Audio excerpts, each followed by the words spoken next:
Praise be to God. கர்த்தர் இயேசு கிறிஸ்துவின் ஜீவனுள்ள நாமத்துக்கு மகிமை உண்டாவதாக. தேவனுள்ள ஆண்டவராகிய இயேசு கிறிஸ்து உங்களையும் நான் வாழ்த்துக்கிறேன். கர்த்தர் நல்லவர், கிருபை என்றும் உள்ளது. நாங்கள் சங்கீதம் 19 நீங்கள் படிச்சிருப்பீங்க. அந்த சங்கீதத்தை தான் தொடர்ச்சியாக நாங்கள் படித்து கொண்டு வருகிறோம்.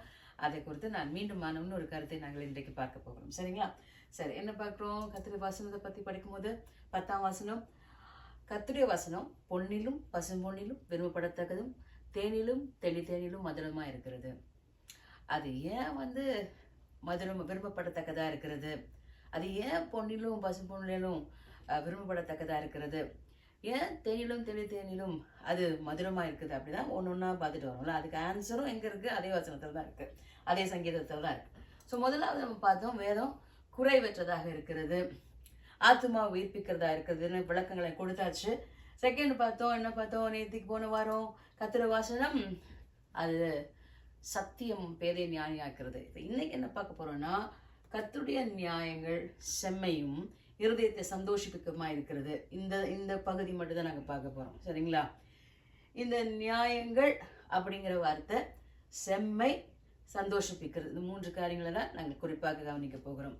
இந்த சங்கீத புத்தகத்துல முதலாவது பகுதி 5 புத்தகங்களாக பிரிக்கப்பட்டிருக்கிறீங்களா? அது முதலாவது பகுதி பஞ்சாகமத்துல ஆதி ஆகமத்துக்கு ஒப்பிடப்பட்டதாக இருக்குதுன்னு சொல்லி நாங்கள் கவனிச்சோம். அதனால தான் இந்த சங்கீத புத்தகம் தாவீதின் பஞ்சாகம் என்று கூட சொல்லுவாங்க அப்படின்னு சொல்லி படித்திருக்கோம். இதெல்லாம் கவனிச்சுக்கோங்க.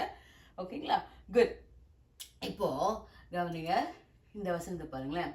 கர்த்தருடைய நியாயங்கள். இந்த நியாயங்கள் அப்படிங்கிறது ஆக்சுவலா சரியான ஒரு விளக்கம் இல்லை. ஏனென்றால் அதுக்கு இந்த இடத்துல பாருங்க ஸ்டாட்யூஸ்ன்னு இருக்கு. ஸ்டாட்யூஸ்ன்னு சொன்னா சட்டங்கள். அதனால்தான் கர்த்தருடைய சட்டங்கள் அல்லது ஒரு பிரின்சிபல்ஸ், நியமங்கள் எப்படிப்பட்டதாக இருக்குதுன்னு கவனிக்கிறோம்.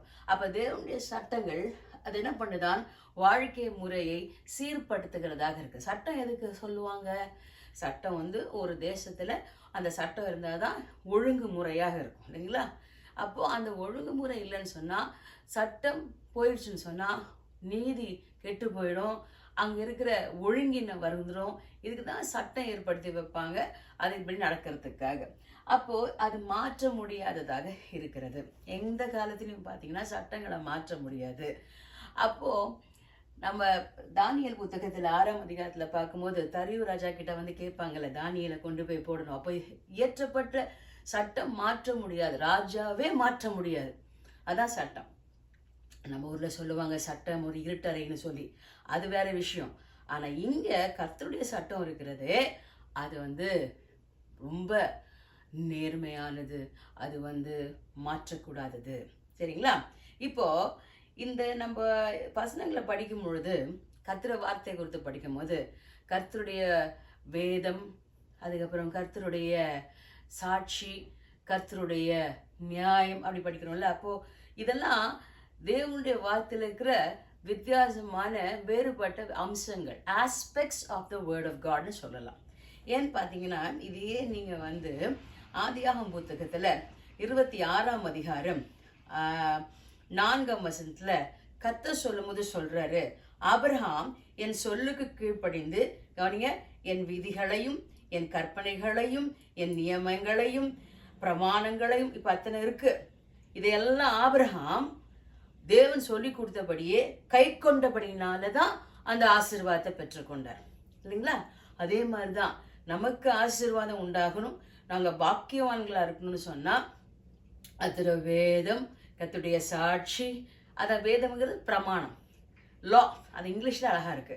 The law of the Lord converts the soul. அப்போ கர்த்தருடைய பிரமாணம், கர்த்தருடைய சாட்சி, இன்னைக்கு கர்த்தருடைய சட்டங்கள், அதெல்லாம் நாங்கள் படித்து கொண்டு இருக்கிறோம்.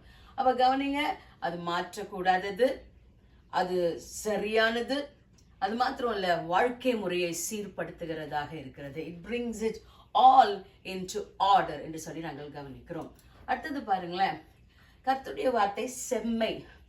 செம்மையா இருக்கு அப்படின்னு நம்ம சொல்லுவோம்ல. செம்மையா இருக்குன்னது நல்லா இருக்குது, பெஸ்டா இருக்கு அப்படி சொல்லுவோம். நம்ம போய் தலைப்பா கட்டி பிரியாணி சாப்பிட்டு வந்தா கூட என்ன சொல்லுவோம்? நல்லா இருக்குது, செம்மையா இருந்துச்சுப்பா, சான்ஸே இல்லைன்னு. அதே மாதிரி கர்த்தருடைய வார்த்தைக்கு சான்ஸே இல்லை. அது ஆர்டர், ஒழுங்குமுறையாக இருக்கிறது. அது சரியான தெளிந்த ஒரு அறிவுள்ள நிலையில தான் அது இருக்கிறது, தவறு செய்யவே செய்யாது. சிலவங்க ஆண்டவர்கிட்ட போய் சண்டை போடுவாங்க, ஏன் ஆண்டவரே அப்படின்னு. அவர் நேர்மையாக தான் செய்வார், கரெக்டாக தான் செய்வார், ரைட்டாக தான் செய்வார்னு தான் அது அர்த்தம். அது மாத்திரம் இல்ல, எதை இழந்து போன நிலைமையில் இருக்கிறதோ அது மீண்டும் நேர்நிலைக்கு கொண்டு வருகிறது கர்த்தருடைய சட்டங்கள் தான்.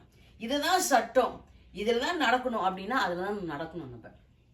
அதனால்தான் கர்த்தருடைய நியாயங்கள், அதாவது கர்த்தருடைய சட்டங்கள் அது நேர்மையாக இருக்கிறது. இது 3 விதத்துல இருக்குது தேவ பிள்ளைல.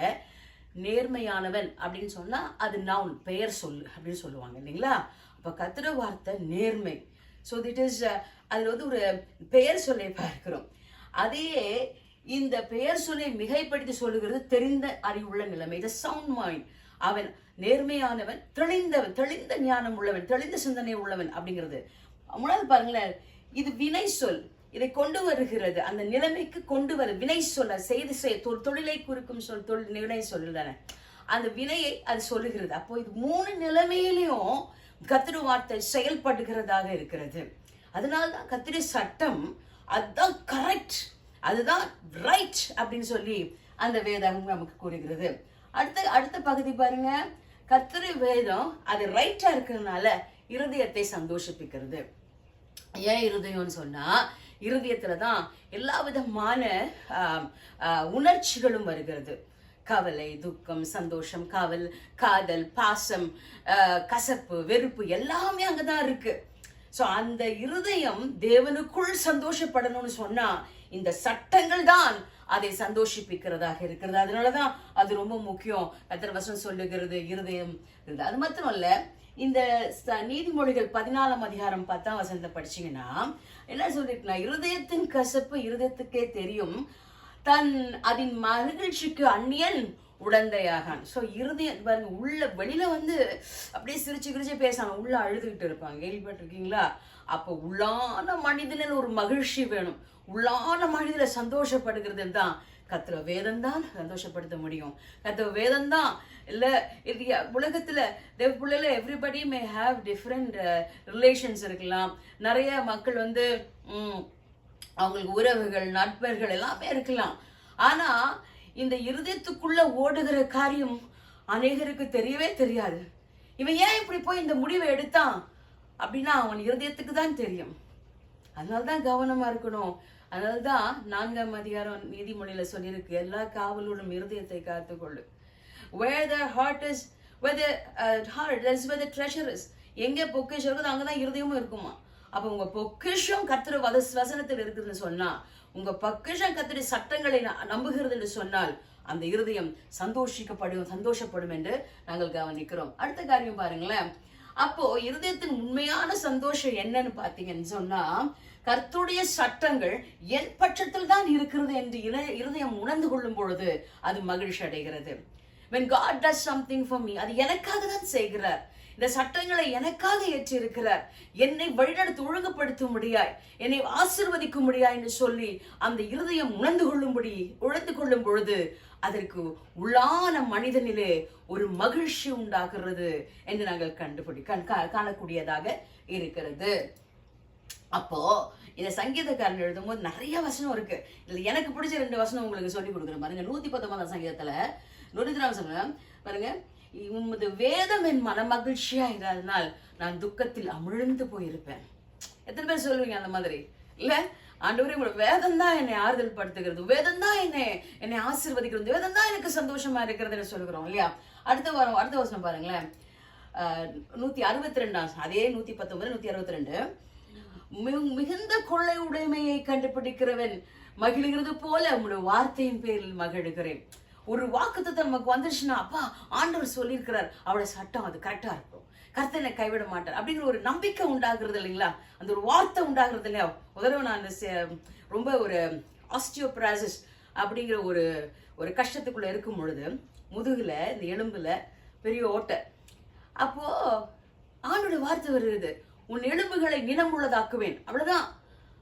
அது என்ன அர்த்தம்னு கூட தெரியல, நினமுள்ளமாக்குவேன்னு. அதுக்கப்புறம் தான் பார்த்தேன், மேக் ஃபேட் தை போன்ஸ். அப்ப என்ன அர்த்தம்னு சொன்னா, அந்த எலும்புக்குள்ள ஓட்ட விழுந்தது கர்த்தர் முதலே அறிஞ்சு அதுக்கு ஒரு வார்த்தை எழுதி வைத்திருக்கிற, I will make fat thy bones. நீ என்ன நம்பி இருக்கிற, என்ன நம்பி இருக்கிற. அப்ப அந்த வார்த்தை வந்த உடனே நான் அதை பற்றி கொண்டிருக்கிறேன். பிள்ளைல எத்தனையோ மக்கள் இன்னையும் ஆஸ்டியோபரோசிஸ்ல கஷ்டப்படுறாங்க. எனக்கு அந்த நாள்ல கத்தனை விடுதலை ஆக்கினார், என்னை சுகம் கொடுத்தார். அது சத்தியம். இப்ப வரைக்கும் கத்த சுகம் கொடுத்திருக்கிறார். ஆமென். நான் நல்லா நிமிர்ந்து நடந்து என் காரியங்களை செய்யக்கூடாதுன்னு சொன்னால், அது கர்த்தருடைய கிருபை என்று சொன்னால் அது மிகையாகாது. அப்போ நான் இதை இப்படி ஒரு சாட் மாதிரி போட்டிருக்கேன் பாருங்களேன். கர்த்தருடைய வேதாகம் அது பிரமாணம் எப்படிப்பட்டது? அது குறைவற்றதாக இருக்கிறது. அது ஆத்மாவை உயிர்ப்பிக்கு, கன்வெர்ட்ஸ் தி சோல். ஆத்மா மரித்த நிலைமையில் இருக்கிறது. நாங்க மரண இருளின் பள்ளத்தாக்கில் இருந்து கொண்டிருக்கிறோம், இருள் அந்தகாரத்தில் இருக்கிறோம். அப்ப நாங்க உயிர்ப்பிக்கப்பட வேண்டும் சொன்னால் கர்த்தருடைய பிரமாணங்கள் தான் நம்ம உயிர்ப்பிக்கிறது. அதனால்தான் அது குறைவற்றதாக இருக்கிறது. அடுத்தது பார்த்தோம் சாட்சி. அது ஷுர், சத்தியம். அதுதான் பேதையை ஞானியாக்குறது. ஏன்?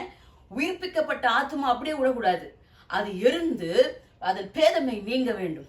பேதமை நீங்க வேண்டும் என்று சொன்னால் கர்த்தருடைய சாட்சி, அது கர்த்தருடைய வசனத்தை படிக்க படிக்க படிக்க தேவனை குறித்து அறிவதை அறிகிறது, தேவனுடைய காரியங்களை புரிந்து கொள்ளுகிறது, அது ஞானியாகிறது. தேவனுக்கு பயம் அதுக்குள்ளே வரும் பொழுது அது ஞானமாகிறது. It is a progression. அது ஒண்ணா நடக்குது. அடுத்தது பாருங்களேன், கர்த்தருடைய இன்னைக்கு படிச்சோம் இல்லையா, கர்த்தருடைய சட்டங்கள் அது என்ன பண்ணுதான்? அது ரைட், அது சந்தோஷிப்பிக்கிறது. அப்போ நம்ம கர்த்தர் வசனம் சொல்றது சந்தோஷமா இருங்க, மீண்டும் சந்தோஷமா. எப்போ? கர்த்தருடைய சட்டங்களை நாங்கள் அறிந்திருக்கும் பொழுது. It's a progression. ஒரு ஆத்துமா ரட்சிக்கப்படுகிறான், அவன் கர்த்தர் வேதத்தை படிக்கும் போது ஞானியாகிறான். தன்னுடைய கஷ்ட நஷ்டங்களிலே கர்த்தருக்குள் மனமகிழ்ச்சியா இருக்கிற காரணம் இந்த சட்டம். அது இட்ஸ் ப்ரோக்ரஷன் இல்லைங்களா? இதான் நாங்கள் கவனிக்கிறோம். சரி, ஒரு கதை சொல்றேன், கவனிங்க. கதையில ஒரு கம்பேரிசன் கவனிங்க. அந்த காலத்துல 4ஆம் அதிகாரத்துல படிக்கிறோம், ஜெனசிஸ்ல, ஆதியாகமம் 4ஆம் காயின். இந்த காயினோட சந்ததியை நீங்க பாத்தீங்கன்னா அதுல நாதஸ்வரம் கிண்ணறம் வாசிக்கிறவங்க இருக்கிறாங்க, நாதஸ்வரம் வாசிக்கிறவங்க இருக்கிறாங்க, அவங்க இரும்பு தொழில் செய்யறவங்களா இருக்கிறாங்க, மந்தை மேய்க்கிறா இருக்காங்க, பிசினஸ் மேனா இருக்கிறாங்க. எல்லா விதத்திலையும் அவங்க ரொம்ப 2 பொண்டாட்டி கூட அவங்க வச்சுக்கிறாங்க. அந்த அந்த அந்த சந்ததியில ரொம்ப பார்க்கும்போது ரொம்ப அட்ராக்டிவா இருக்குது அந்த சந்ததியை பார்க்கறதுக்கு. அதே இன்னொரு சந்ததியை குறித்து 5ஆம் அதிகாரத்துல இருக்கு, சேத்து சந்ததி. அந்த சந்ததி பாருங்களேன், ரொம்ப பிளெயினா இருக்கும். அவங்கள யாரும் மியூசிக் வாச மாதிரி தெரியல, டான்ஸ் ஆடின மாதிரி தெரியல, அந்த மாதிரிலாம் வாழ்க்கை தெரியல, ரொம்ப பிளெயினா இருக்கு. ஆனா அவங்களுக்கு ஒரு அறிவு இருக்குது, ஒரு நியாய தீர்ப்பு வரப்போகிறது. அந்த நியாயத்திற்கு நம்ம ஆயத்தமாக வேண்டும். அந்த நியாயத்திற்கு நான் ஆயத்தமாக விட்டால் நான் அழிக்கப்படுவேன் என்று சொல்லி ஒரு சிந்தனையோடு இருக்கிறாங்க. அதுலதான் அங்க பாக்குறோம், ஏனோக்கு அவன் அந்த ரகசிய வருகைக்கு அடையாளமாக இருக்கிறான் இல்லைங்களா? அப்போ ராப்சர். அப்போ அப்புறம் தான் அவங்க பேர் வைக்கிறது மெத்துசுலா. அப்படின்னா இந்த பையன் சாவர நாள்ல தியானத்திற்கு வரப்போகுது. அதெல்லாம் மெத்துசுலா 929 வருஷம் வாழ வச்சாராம் கர்த்தர். அவ்வளோ கிருபை எக்ஸ்டெண்ட் ஆயிருந்தது. இதை இவங்க தான் அறிஞ்சிருந்தாங்க. இவங்க ஜாலியா இருந்தாங்க, ஒரே மியூசிக் தான், ஒரே மஜா தான். அதனாலதான் சொல்றேன், தேவனுடைய சட்டங்கள் அது கரெக்ட், அது ரைட். அதை பாருங்க. உலக மக்களை பார்த்து உங்களோட வாழ்க்கையை வீணடித்துக் கொள்ளாதீர்கள். இயேசு கிறிஸ்துவின் வருகை அதி சீக்கிரமா இருக்கு. நம்ம சேர்த்து இயேசு கிறிஸ்துவின் வருகை காத்து கொண்டு இருக்கிறோம். இன்னைக்கு பாத்தீங்கன்னா இஸ்ரவேல் ஈரானை தாக்கி இருக்கிறது. இது ஒரு உலக யுத்தமாக மாறக்கூடும். என்ன நடக்குமோ தெரியல. ஆனால் தேவப்பிள்ளை இதெல்லாம் கர்த்தராகிய இயேசு கிறிஸ்துவ வருகைக்கு ஆயத்தமா இருக்கிறது. இந்த பயங்கரமான யுத்த நேரங்கள் வருகிறதுக்கு முன்பதாக கர்த்தர் தம்முடைய சபையை எடுத்துக்கொள்கிற நேரமா இருக்கிறது. ஆகவே நாங்கள் ஆயத்தமாக இருக்கிறோம். இயேசு கிறிஸ்துவின் வருகைக்கு எப்பொழுதும் ஜெபத்திலே விழித்திருங்க. உலக பிரகாரமான மக்களை பார்க்காதீங்க, உங்க முகம் கர்த்தரையே நோக்கி பார்க்கட்டும். கர்த்தருடைய சட்டம் எப்பயுமே ரைட்.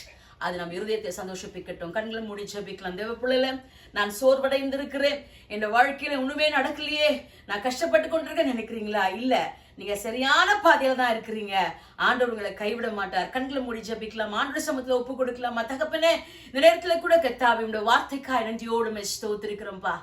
ஆண்டவரே, நீங்க எங்களுக்கு நல்லதுதான் செய்வீங்க ஆண்டவரே, எங்களை கைவிட மாட்டீங்க ஆண்டவரே. ஆண்டவரே, பாவத்துல மரித்திருந்த எங்களை உயிர்ப்பித்தீங்க, வார்த்தை உயிர்ப்பித்ததுக்காய் ஸ்தோத்திரம் ஆண்டவரே. எங்கள் பேதமை நீங்க கர்த்தர் வார்த்தை எங்களுக்குள்ளே வந்ததுக்காய் ஸ்தோத்திரம் ஆண்டவரே. உமக்கு கொடுக்கிற பயத்தை எங்களுக்குள்ளே வைத்ததுக்காய் ஸ்தோத்திரம் ஆண்டவரே.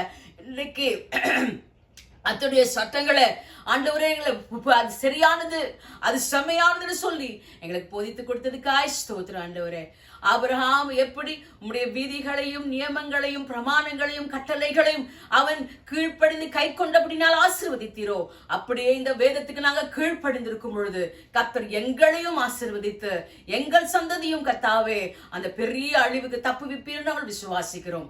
கர்த்தர் எங்களுக்கு எச்சரிப்பாய் கொடுத்ததுக்காய் ஸ்தோத்திரம். நாங்க வேதத்தை அதிகமாய் படிக்கணும், ஆண்டவர் ஜெபம் அதிகமாய் செய்யணும், விழித்திருக்க கிருபை செய்யுங்க.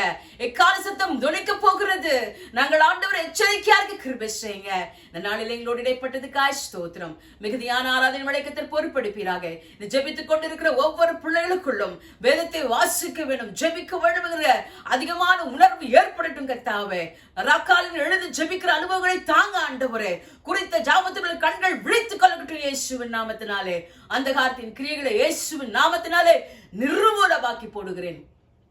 தேவ பிரசனம் எங்களோடு கூட எப்பொழுதும் இருப்பதாக இயேசுவின் நாமத்தில் கேட்கிறேன் சொல்ல பிதாவே. ஆமென், ஆமென், ஆமென். Praise the Lord.